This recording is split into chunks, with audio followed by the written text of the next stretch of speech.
Video opens with the sound of a distorted, fuzzy bass line and a single, sustained, high-pitched feedback squeal.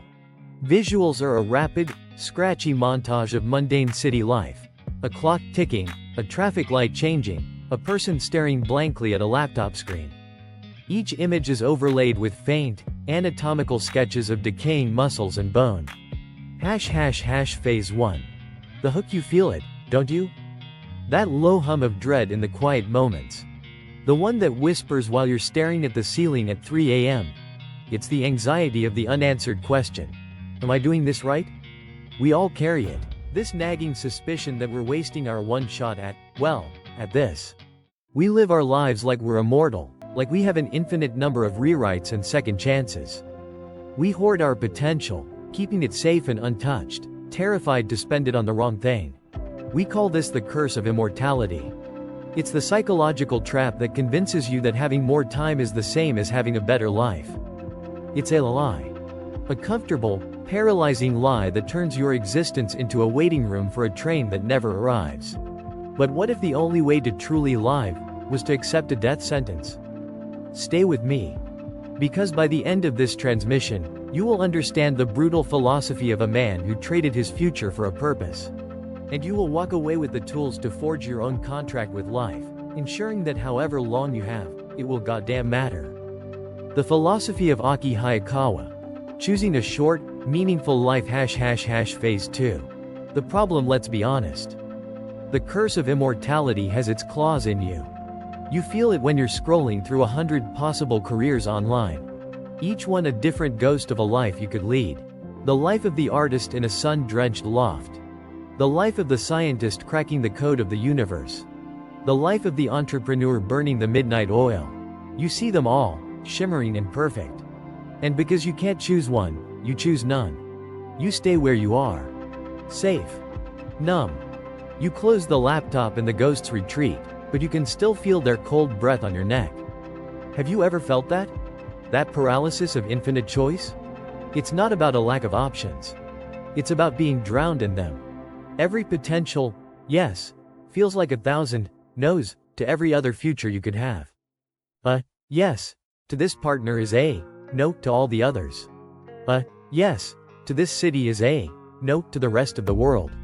Each decision feels like a funeral for a dozen other versions of yourself. Let me paint you a picture. You're at a party. You're standing in the corner, nursing a warm beer. You see someone across the room you want to talk to.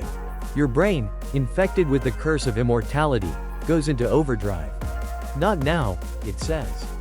Asterisk, the moment isn't right. Wait until they're alone. Wait until you think of something clever to say. There's plenty of time, and so you wait. And you watch. And the minutes bleed into an hour.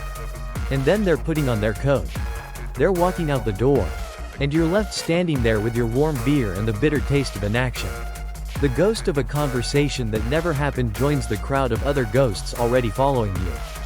This is the hidden cost. The dirty secret of the curse of immortality. It doesn't grant you more time. It steals the time you have.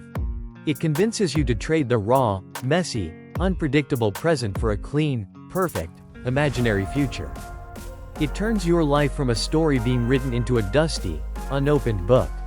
You become a curator of your own potential, a museum guard for a life you never lived. You stand watch over all the magnificent things you could do, while doing nothing at all. And the real horror?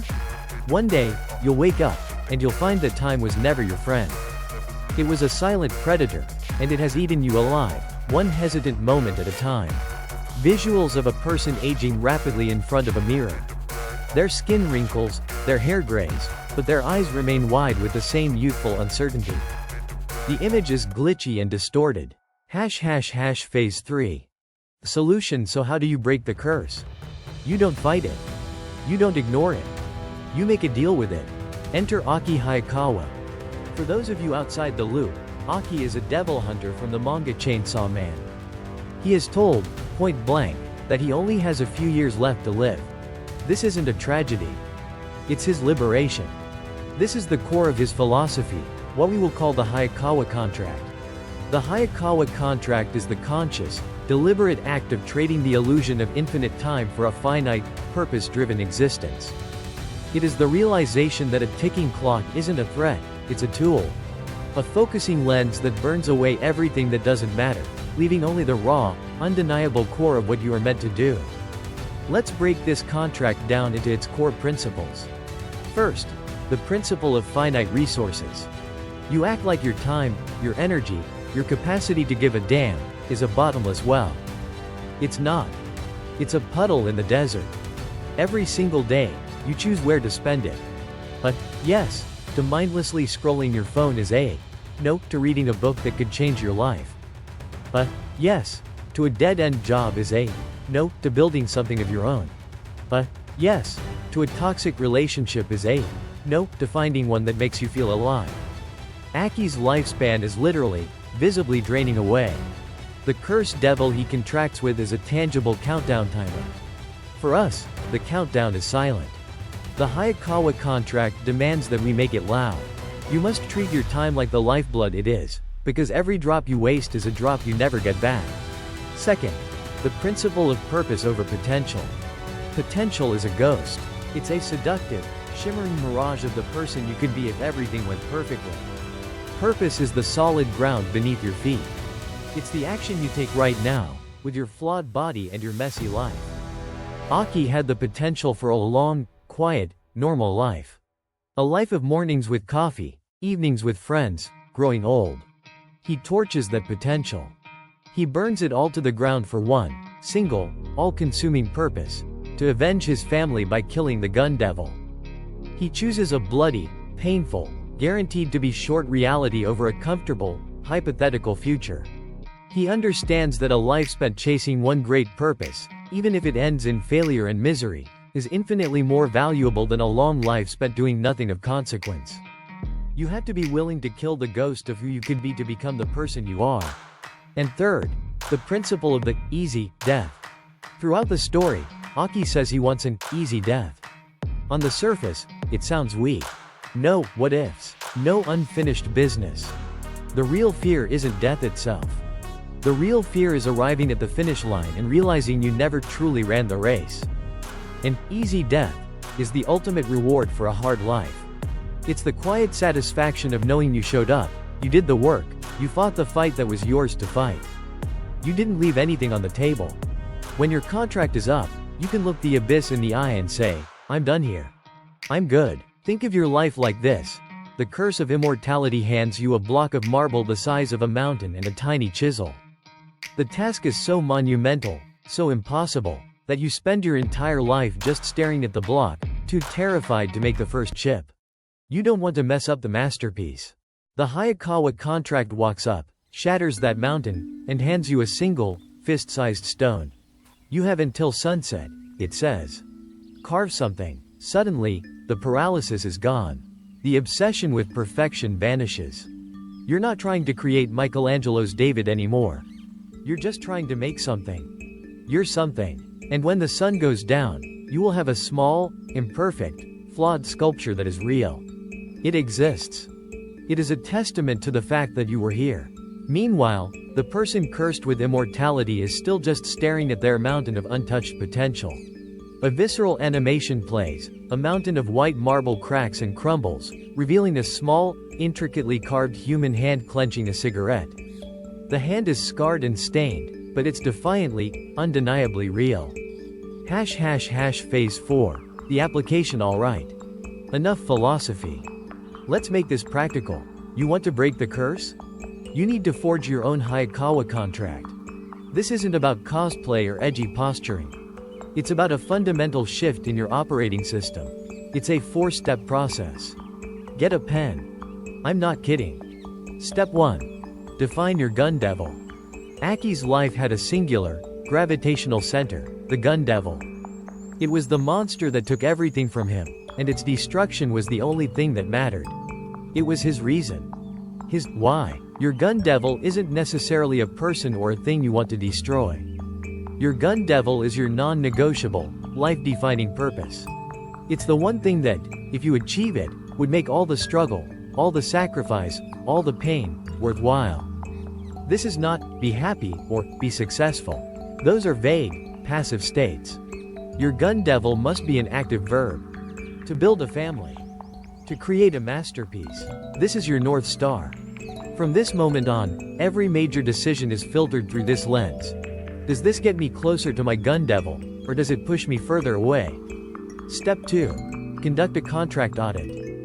AKI makes contracts with devils. So do you. Your job is a contract. You trade your time and life force for money. Your relationships are contracts. You trade emotional energy and vulnerability for connection and support. Your habits are contracts with your future self. Look at the contracts currently active in your life. Audit them. For each one, ask, is this contract serving my gun devil, or is it just draining my lifespan for nothing? AKI makes deals with the fox devil and the curse devil. They take a heavy toll on him, but they give him the power he needs to hunt his gun devil. These are high-cost, high-return contracts. But maybe you're in a contract with the leech devil. A dead-end job that sucks your soul dry for a paycheck that barely covers rent. Or a relationship with the vampire devil, a person who drains all your energy and gives nothing back. Identify these parasitic contracts. The ones that take without giving, that distract you from your purpose. Step 3. Practice memento mori, mornings. Memento mori, remember you will die. This isn't some goth fantasy. It's a stoic technology for focus. It's the daily practice that keeps the Hayakawa contract from becoming just another abstract idea. Here's how you do it. Every morning, before you pick up your phone, before the noise of the world floods in, take 60 seconds. Just 1 minute. Find a mirror. Look yourself in the eye. Look at the lines forming, the color of your irises, the simple, biological fact of your own face. And say it out loud. This is not permanent. Or, if you prefer, ask the question, if this were my last day on Earth, would I be content with what I have planned?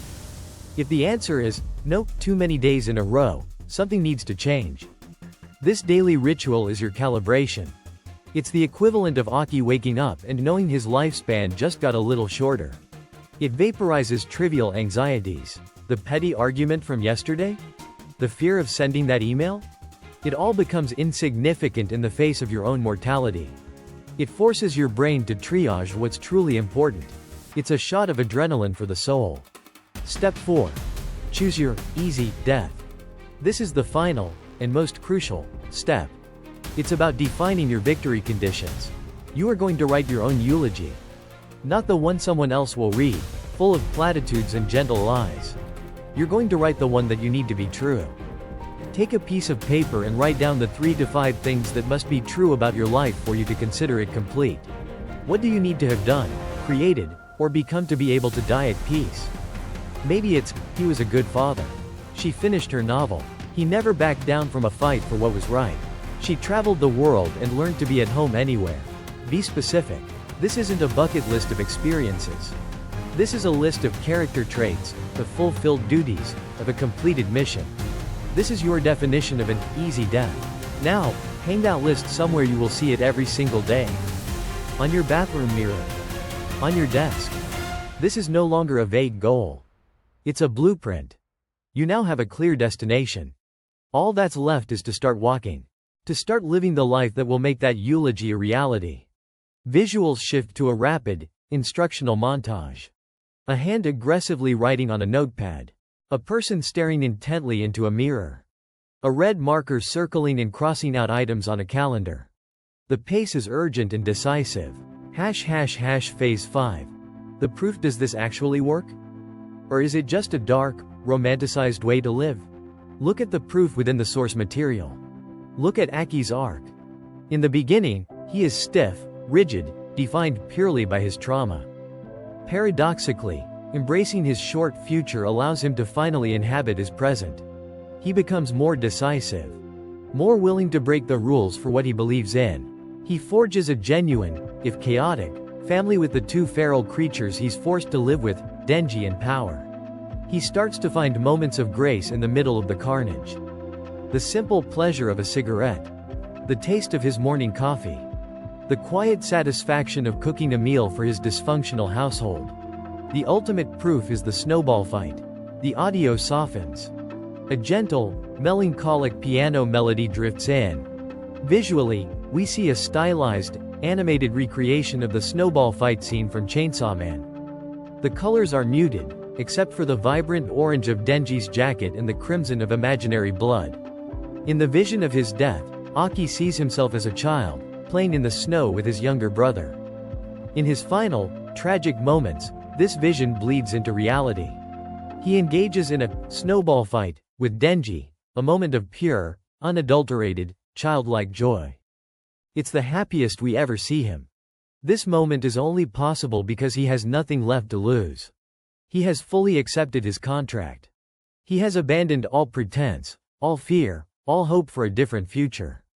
And in that absolute surrender, he finds a perfect, beautiful, heartbreaking present.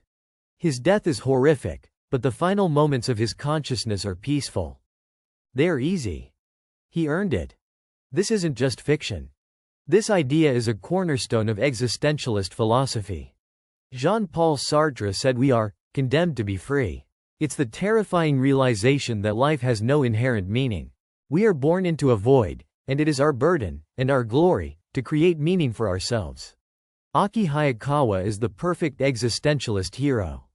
He is handed a meaningless, absurd tragedy, and instead of collapsing, he forges a meaning from the fire, even knowing it will consume him. There's a psychological principle at play here, too, called terror management theory. It posits that the fear of our own mortality is the engine behind almost everything we do as humans. We are desperate for symbolic immortality. Aki simply shortcuts the process. He looks the terror of death in the face and uses it as fuel, not as something to run from. The logic is undeniable. Scarcity creates value. It's true for diamonds. It's true for classic cars. And it's truer for time than for anything else. When you treat your life as an infinite resource, it becomes worthless. You stop waiting for a special occasion to use the good china. You realize that being alive is the special occasion. Phase 6. The call to action. So, we come back to you. The curse of immortality is whispering in your ear right now, telling you this is just an interesting video. Something to think about later. Don't listen to it. Be bold. Be honest. This isn't a place for judgment. It's a place for declarations. If you're tired of the quiet desperation, if you're ready to dissect the beautiful horror of being alive and put the pieces back together into something that makes sense, then you belong here. Join the manifesto. Subscribe. The static is waiting for you. And finally, a thought. Aki chose a short, hard life of purpose. But what happens when you don't get a choice? What happens when you're just a powerless cog in a vast, terrifying machine that wants to grind you into dust? That's a different kind of horror. And it's the trap we explore in our next analysis, the corporate hell of Kobeni, a survivor's guide to powerlessness. Click here to watch it. Don't get left behind in the wasteland of the normal. End screen appears. On the left, a box with a thumbnail for the Kobeni video. On the right, a pulsing, animated, subscribe button.